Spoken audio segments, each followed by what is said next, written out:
I'm just opening up this Zeefo crystal chandelier to have a look at it and see how it all goes together. Here is the light fitting, which comes with its push-in connectors, which makes it a lot easier to connect than if you're trying to mess around with a screwdriver at the top of a ladder. It's got a black and white wire, and we'll have a look at those again in a minute. Here are the dangly bits. They're plastic dangly bits. These are the shorter ones. There are some longer ones as well. There are 14 of the shorter ones and 7 of the longer ones, and they look rather nice when it's all put together. Here is the base of the light, which has its own bar which you screw onto the ceiling, and we look at the top in a minute and you'll see there's some split pins pushed through it and bent over, and the heads of the split pins are what you hang the dangly bits from. Now, I hung my dangly bits when the thing was already on the ceiling. You'll do a lot better to put your dangly bits on before you put it up on the ceiling, I think, because it was a bit fiddly. So here we are, we're now doing some buzzing out. I'm going to buzz out the white wire and make sure that it goes to the outside of the lamp holder and is actually the neutral wire. And I'm going to buzz out the black wire and make sure that it goes to the contact in the middle and is actually the live wire.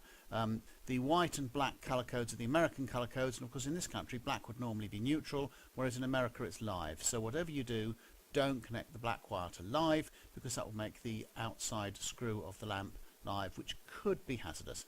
I have confirmed that it is wired up as I thought by now, and now we're going to have a look at some other bits. I've just screwed the earth wire onto the lamp holder and held it down with the nut and done it up with a spanner to keep it tight, and now I'm going to just position the bar, put it in upside down so I can get the spanner in more easily to tighten it up, and I'm going to use a spanner and a screwdriver just to tighten the screws that the thing fixes onto the hanging bar to make it easier. So here is the Zeefo chandelier with all its dangly bits on. I'm filming with the filming light on the camera on, so I'll just take another shot without it on. There is the Zeefo chandelier, and you can see the colours of the light coming out from it. Quite pretty, quite a nice effect. We'll have to see how effective it is as a light. So this arrived midweek, so my journey from the box to the thing finished on the ceiling was a few days long. That's how I put it up. I found that the old ceiling rose that was there, I could just unscrew it from the ceiling, put the fixing bar for this thing up, and then move the ceiling rose to one side and use it as a connector block to connect this through. That made my life a lot easier.